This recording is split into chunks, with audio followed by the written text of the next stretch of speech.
Good morning, everyone. Welcome to 30 Minutes with Spyglass Lending. Good to be back. We took a couple weeks off, so it's nice to be here. And I have an awesome guest with me today. I know they're all awesome, but this guy in particular, one of my favorite people. I'm lucky because I actually get to see him every day. We are in the same office. He's across the hall, but we run into each other often. We have closed deals together. He is one of the more enigmatic, benevolent, humorous, enjoyable people that I get to run into every day. So I love seeing him, and I really appreciate him being with us here today. Brandon Kaufman of the Dinsky Team. Brandon, how are you? I'm doing well, Aaron. Thank you. Thank you for having me. I'm really excited about this. So Absolutely. I appreciate it. Let's start with you. I mean, we're going to start, middle, and end with you, but let's get right to it. You are from where? So born and raised in the Valley, specifically in Encino, obviously San Fernando Valley area. And yeah, so I've been here my whole life. Went to undergrad at Cal State Northridge, local here, and then basically jumped into real estate right away from there. So haven't ventured too far, but hopefully soon enough. So Where was your first job in real estate? so I've been with Keller Williams. Longer, but it was with Keller Williams for 6 years. So basically, I started there, Encino office. So I started in their training program, completed that, and I've been on a couple different teams. But I joined up with Andrew in June of 2020, so it's almost 2 years now. And when we say Andrew, we're talking about Andrew Dinsky. Correct. Exactly. Good friend. He's in the office next door. We're all here together, obviously. And what attracted you to Andrew? I mean, when you met him and thought about why you wanted to be part of the team, what was the impetus? It's a great question. And, obviously, real estate is a tough business, especially starting out and being young. And I think part of what we're going to talk about as well. So, tried it on my own, again, been on different teams, but to me, it was about finding the right environment, right? And also finding somebody who's leading a team who operates their business the way that I would want to operate my business, right? And so ultimately, what that came to, obviously I met with Andrew, I've known of him for years, including through a good friend of mine. But just, it was a matter of just kind of the timing working out. And, ultimately, when we met, I was like this, if he would give me an opportunity, this is exactly where I want to be. And thank God it worked out. So here we are. I want to break this down for anybody watching who may or may not understand kind of the hierarchy, or I guess infrastructure of a brokerage. So there is the larger overarching brokerage, which was Keller Williams, no longer, but at the moment or at the time was Keller Williams. Correct. And Andrew is a broker himself, but hangs his license as a broker associate with Keller Williams.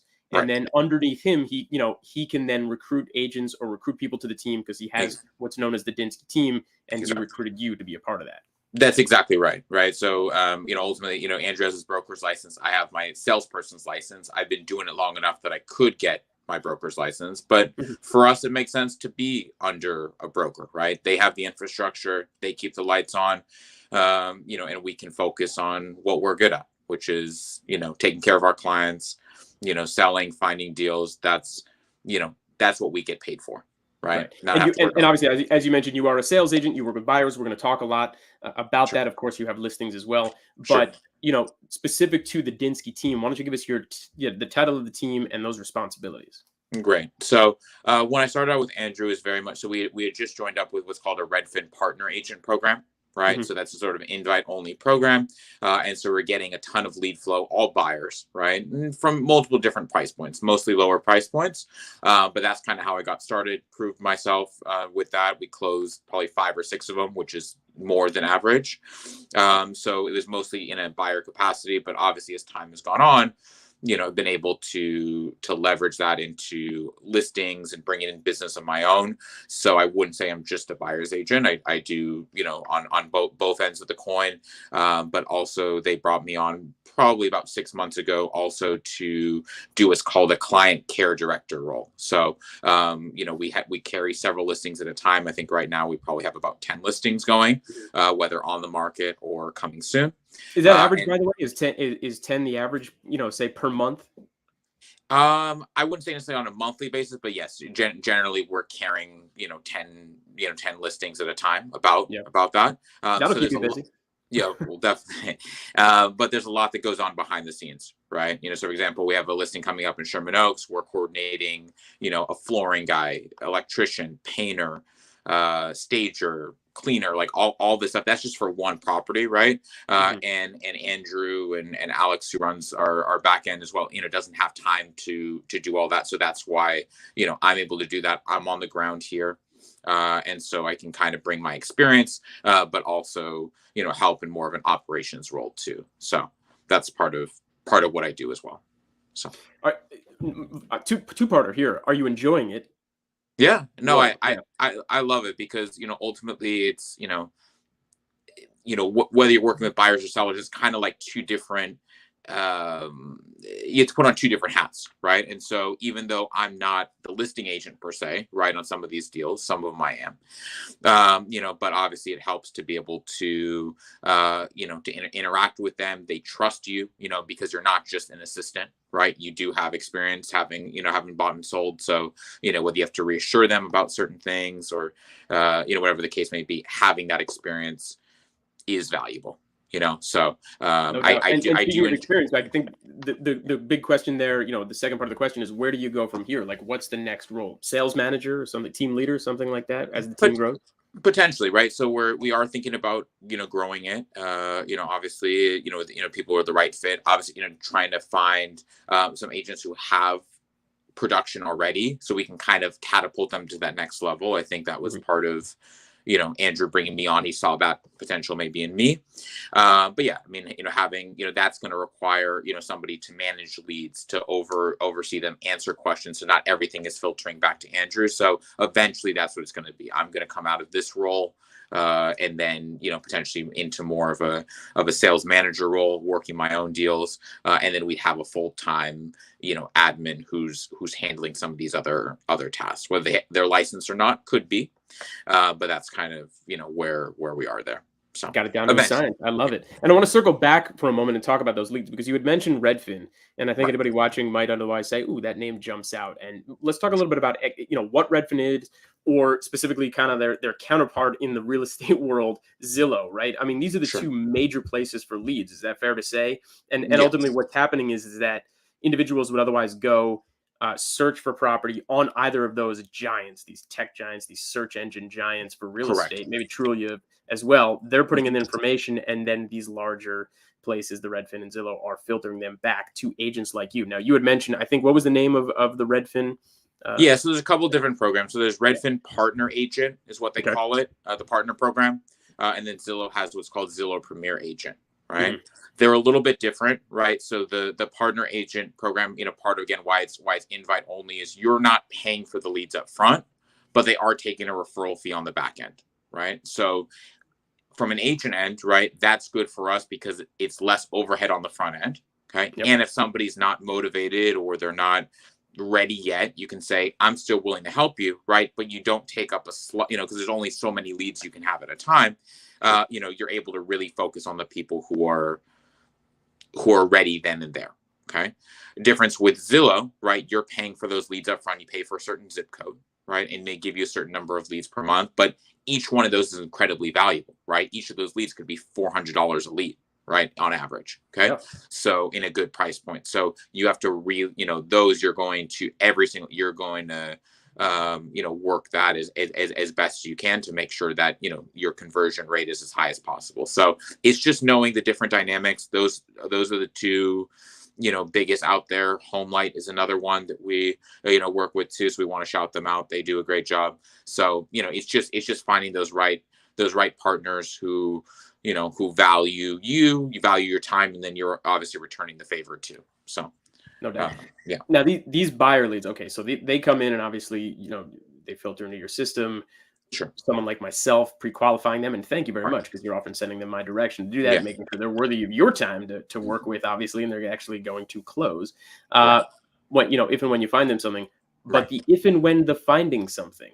Correct. How hard or how much harder has it gotten just as of late? And let's talk a little bit about why. Sure.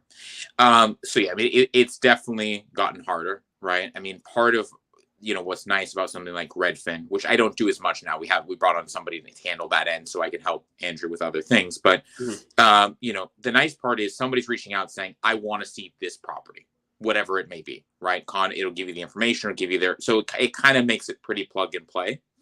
But we may go see that property may already have 10 offers on it, right? Or they didn't catch it right away, maybe past the deadline for offers even, right? So you have to know how to explain that to a client, right? Especially when they don't really know you other than, you're the partner agent.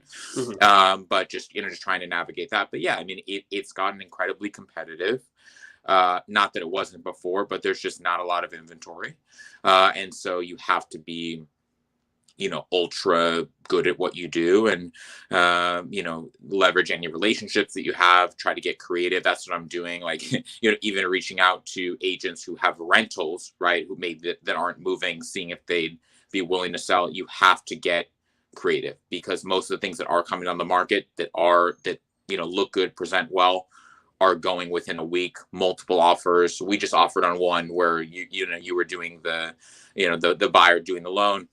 With them, they had over 20 offers, right? Over 20, and that's a condo, right? That's a condo. That's a it was listed at 469. My guess is it's going to go somewhere around $100,000 over asking on that one. And I gave you a couple other examples too recently of units that I've seen with that client that we wrote on, and they also went about $100,000 over the asking price. Right. We've been joking lately that it was ludicrous before, call it the last 5 years. Now we have officially left planet Earth, and we're dealing with a perfect storm at the same time, right? Those being three things. One, a massive inventory shortage. We know. Correct. We hear about it all the time. There is just not enough housing, and I don't care what type of housing it is: single family, condo, townhome, whatever it may be.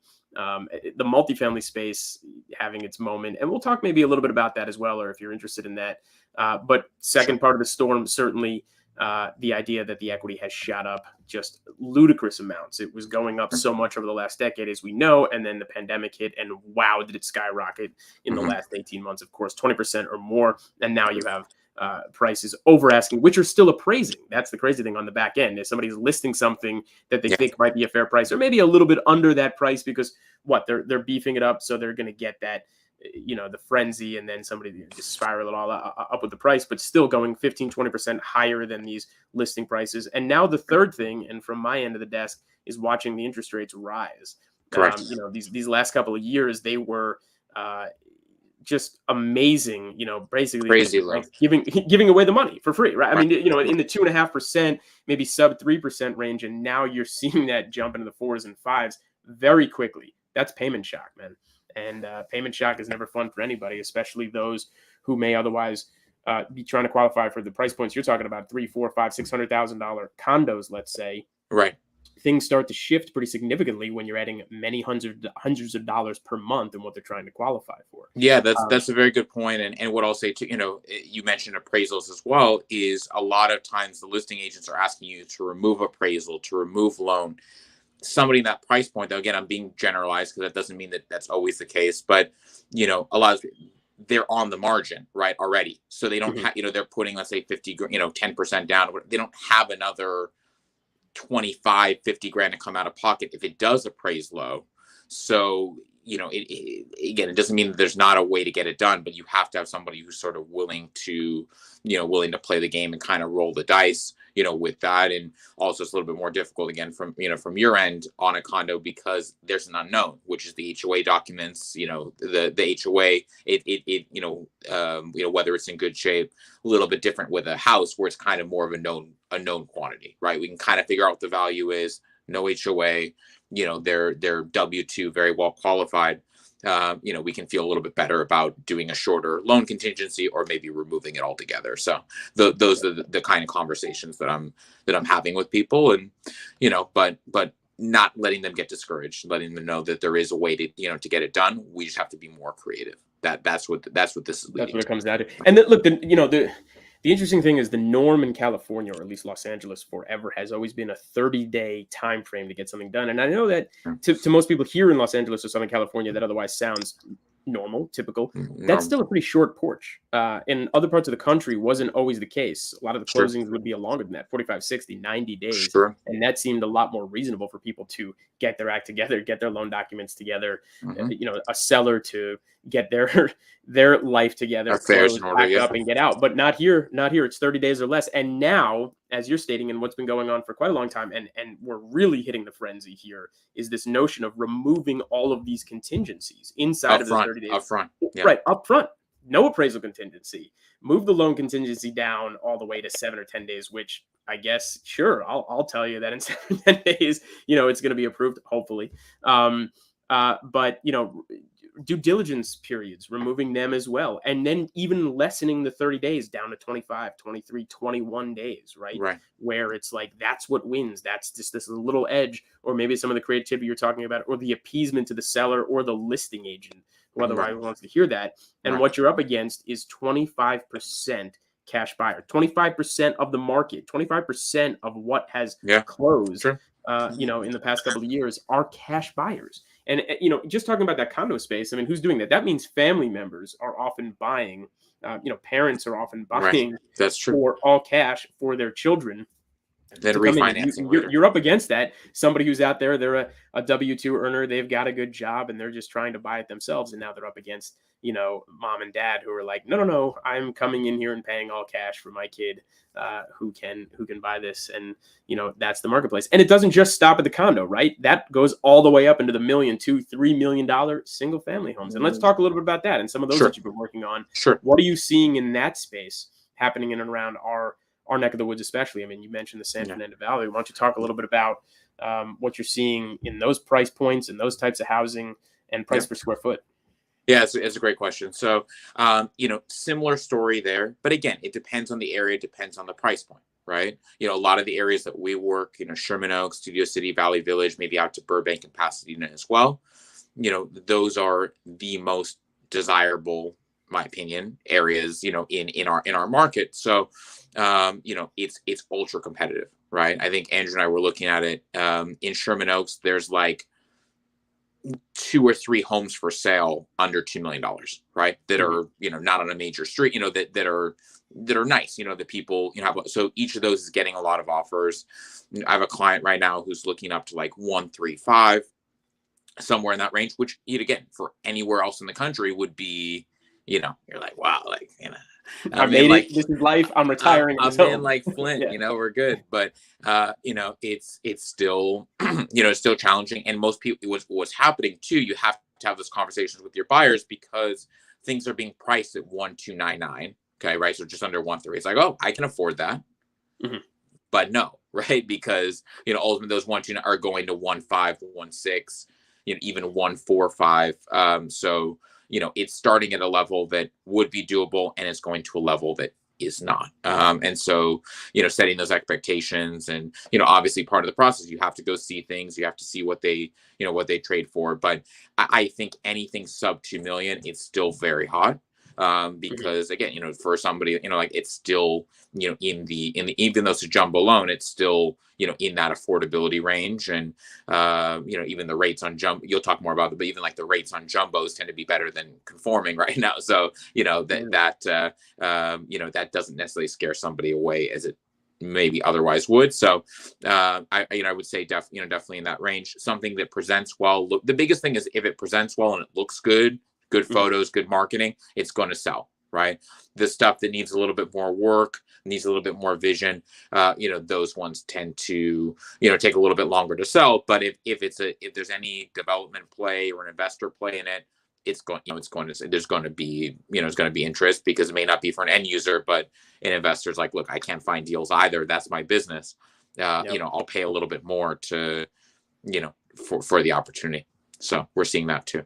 Yeah, and these investors are still playing that long game, expecting that the market's going to continue going, right? So maybe they were buying lots, Right. 800,000, million, or a little over $1 million. Now they're stretching over $1 million towards the 1.5 million, expecting, well, the equity's still on the other side. So even though inflation has priced my lumber that much higher, all my materials, all of the cost of the work to build, they're still saying, well, I'm baking that into the extra 10, 20% I might make on the back end on the sale if I do a good job. as long as they get it done in 6 months or 12 months or less, right? Because who knows what the market's going to be from there. But, If yeah, they can with permits and all that. But I think yeah, part of what they're looking at too, like if we're just talking about like ground up developers, is this element of there's no new construction out there, right? Anything that isn't, because there's certain buyers that only want new construction. And so, even if the market softens in these other aspects, the regular resales, whatever, there's still always going to be a market, I think, for new construction.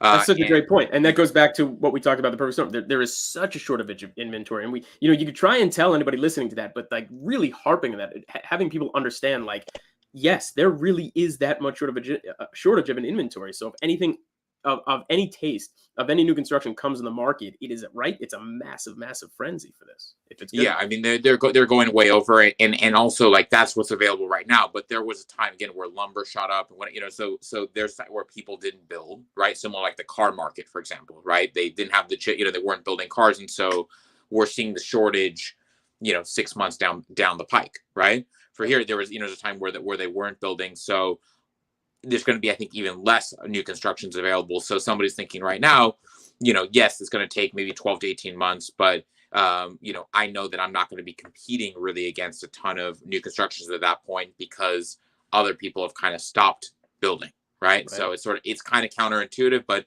it does, it does lend itself to, if you're the only show in town, to some extent, you can kind of name your price, even if the interest rates are higher, whatever. That's also tends to be a higher end buyer. They can get other types of loans out there, through a private bank, where, their rates are, are still better than the average market, so I don't think it would affect that much.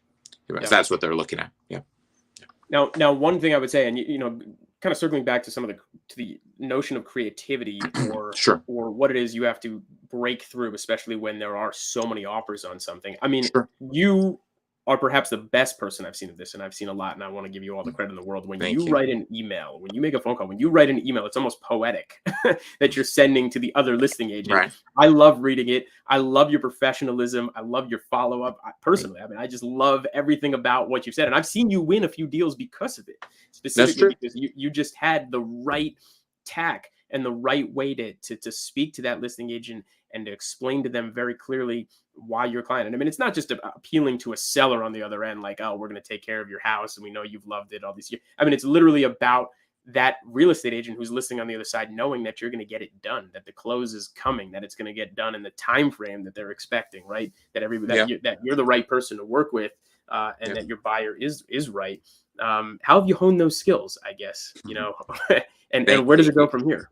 Yeah. So, couple things on that. Obviously, there's a couple people that are, when you're on the buyer side, that are the key to the deal, sort of obviously, but the lender is number one, right? So having somebody you trust, the trust as a buyer's agent, you feel that they'll be able to deliver. You can be that much more confident when you're talking to a listing agent saying, we're going to get this done. So that's number one. But also, again, like the listing agent is the mouthpiece to the seller, right? And so, yeah, I do, in terms of how you conduct yourself, being concise and to the point, but also being detailed. And the reason why that is a couple of things. Okay. One, they've discouraged like these personal letters or whatever, from a buyer to a seller. So as an agent, you have, sort of, you don't share, personal, information that's you're not allowed to, but you tell them a little bit about your buyer, about your offer. You make it as simple as you can. Also knowing that most agents are going to forward that email directly to the seller. Right. Mm-hmm. So it's going to get in front of the seller one way or the other. And so, if you show that you're detailed, that's the first impression is everything. Right. It's going to help you that much more in terms of, that's how they are at the beginning. That's probably how they're going to be throughout the transaction. And then when we're on the listing side, we look for a similar thing. I don't expect somebody to be as detailed, but obviously how they conduct themselves, is their paperwork, complete, and filled out in the right way. It tells you how they're going to be to work with. So I want to do whatever I can to stand out, even if we don't get it. Maybe we have a chance to get it. They remember us, and we're able to get it on the second go around. But if it looks like everybody else, it's going to be treated like everybody else, meaning you're probably not going to get it. So, Well, let's talk. Okay, and I appreciate all of that. Let's talk a little bit more about you because I'm one of your biggest fans, if not your biggest fan. I see you Thank in you. here kicking butt every day and working so Thank you. hard every morning. You're Thank here you. early. You're here, Thank you. to late at night. You're working weekends, whatever it takes. And your mindset, and what you're attempting to do is always very focused. I just have a great appreciation Thank for you. that. So, Thank you. where do you see yourself now, next couple of years, or even 5 years down the line? I mean, what are you hoping to achieve personally? Yeah, no, thank you. I mean, and I appreciate again all the kind words. Ultimately, again, there's nothing special like in this business. Like you have to you're not going to recreate the wheel. You have to work hard, right? You have to be there for your clients. You have to be responsive. That's all a given. For me though, right? Again, like my big why is I want to have a family. I want to be more involved in the Jewish community and all that. So in order to help other people, you have Mhm. to put in the work yourself, right? So there's no replicate for that. So just continuing to grow. Like I'm starting to see. Again, I think since I joined Andrew a couple of years ago, I've closed about 30 transactions, which is way more than I did before.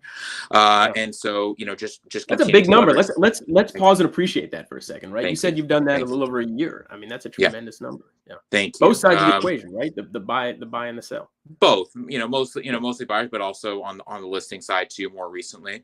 But yeah, Yeah. just continuing to grow that, right? Focusing more on bringing in my own clients. Obviously working with stuff with Andrew is awesome, but you have to you kill to some extent, right? You have to be Mhm. out there. You have to bring in that business. So yeah, just continuing to grow that part of things, and hopefully some of these buyers who I've sold properties to, as they grow, as they expand, taking those first time buyers and making them a lifelong.